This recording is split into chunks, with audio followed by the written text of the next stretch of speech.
Hello everyone, आज के इस वीडियो में हम बात करेंगे एक और नए वैकेंसी अपडेट की जो आप सभी एस्पिरेंट्स के लिए आया है एनआईटी कुरुक्षेत्र की तरफ से जूनियर इंजीनियर टेक्नीशियन जैसी बहुत सारी पोस्ट के लिए। तो आखिरकार क्या है नोटिफिकेशन, कौन कौन है एलिजिबल, कैसे करना होगा अप्लाई और क्या रहेगा सिलेक्शन प्रोसीजर, सब कुछ आपको जानने को मिलेगा। सारे सवालों के जवाब आपको मिलेंगे, वीडियो को एंड तक जरूर देखें। ये है डिटेल नोटिफिकेशन जो कि national institute of technology NIT Kurukshetra की तरफ से जारी हुआ है। यहां पर लिखा है recruitment of non teaching post, यानी कि नॉन टीचिंग की जो पोस्ट है उनके लिए नोटिफिकेशन है। इसमें सबसे पहले जब आप देखोगे तो जूनियर इंजीनियर सिविल की टोटल 3 वैकेंसीज हैं, एक ओबीसी 2 जनरल। उसके बाद आप देखोगे junior engineer electrical, total 1 vacancy है। फिर आप देखोगे उसके बाद student activity and sport assistant, library and information assistant, technical assistant 12 vacancies हैं। पर्सनल असिस्टेंट जब आप देखोगे तो 1 vacancy, stenographer wing 2, senior assistant 3, junior assistant 2, senior technician 7, technician 12। तो आपको समझ में आ रही है कि जूनियर इंजीनियर जो है वो हमारे काम की है यहाँ पर।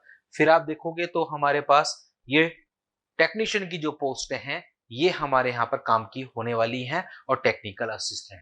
अभी इसके बारे में भी हम लोग देखेंगे डिटेल में कौन कौन है एलिजिबल।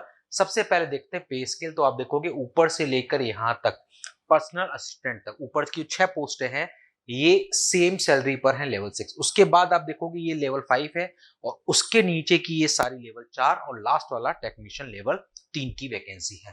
टोटल 46 वैकेंसी के लिए ये नोटिफिकेशन जारी हुआ है। अब आप यहां पर देखोगे क्वालिफिकेशन।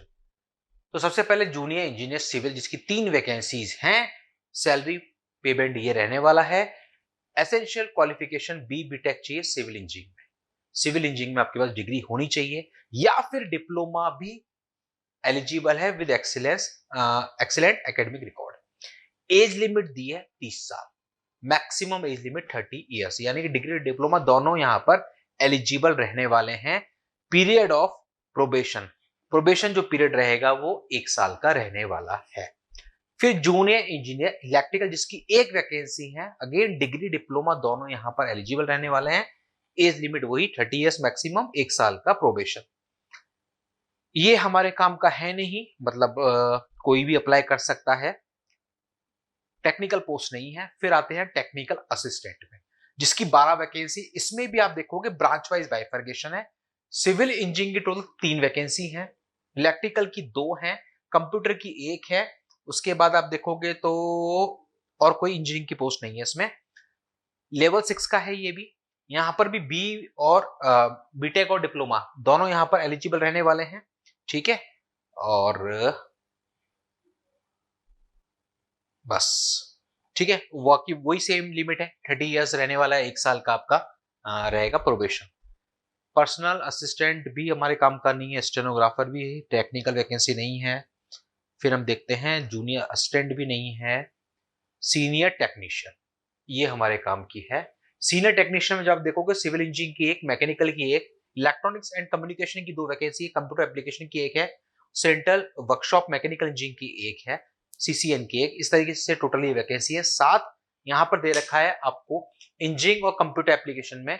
तो आपके पास या तो 12th के बाद आईटीआई आपने कर रखा हो, 12th with 50% and ITI 1 course, ITI का 1 साल का कोर्स, या फिर हायर ड्यूरेशन का कोई भी अप्रोप्रिएट ट्रेड आपने कर रखा हो, या फिर 10th के साथ 60% मार्क्स हो और साथ में आपने आईटीआई कर रखा हो 2 साल का, या फिर आपने डिप्लोमा कर रखा हो 3 साल का, एलिजिबल है।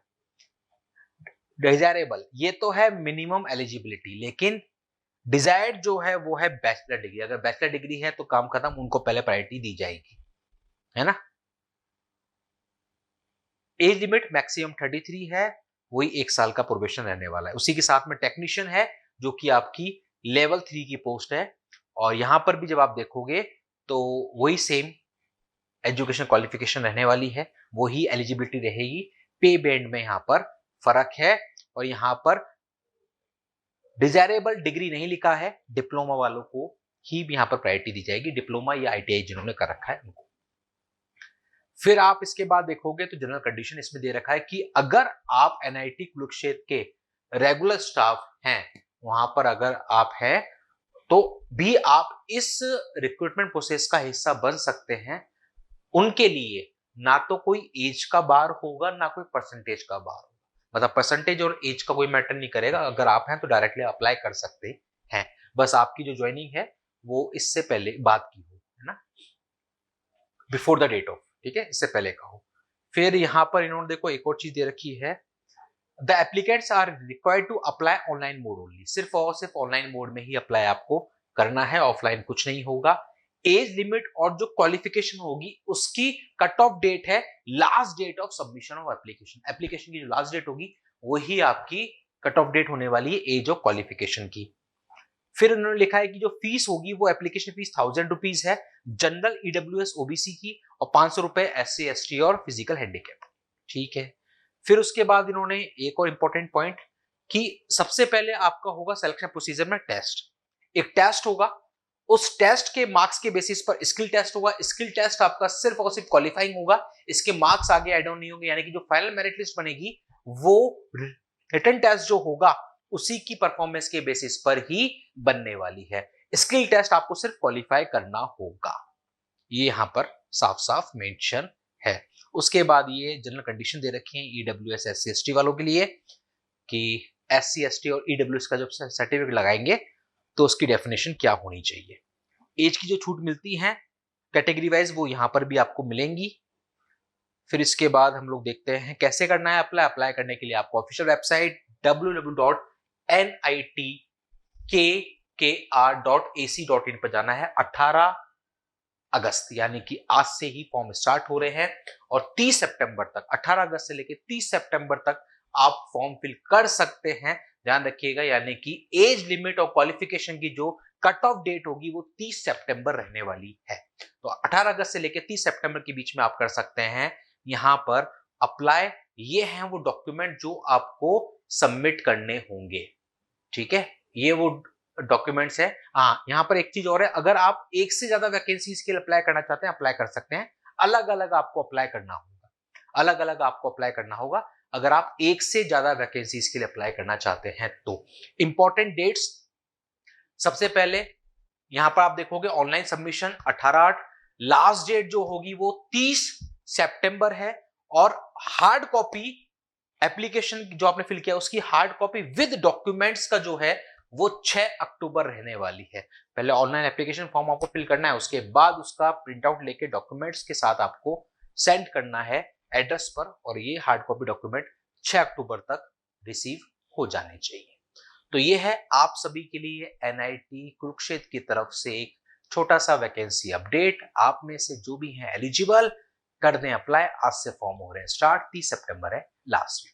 ऐसे ही सारे टेक्निकल वैकेंसीज के लेटेस्ट अपडेट्स के लिए आप लोग बने रहिए इस चैनल पर। चैनल पर नए, चैनल को सब्सक्राइब जरूर कर लें, क्योंकि यहां पर आपको मिलता है वैकेंसी से जुड़ा हुआ, आपसे जुड़ा हुआ टेक्निकल वैकेंसी का हर एक छोटे से लेकर बड़ा अपडेट जो है आपके लिए जरूरी। मिलते हैं अगले वीडियो में अगले नए वैकेंसी अपडेट के साथ। Thank you.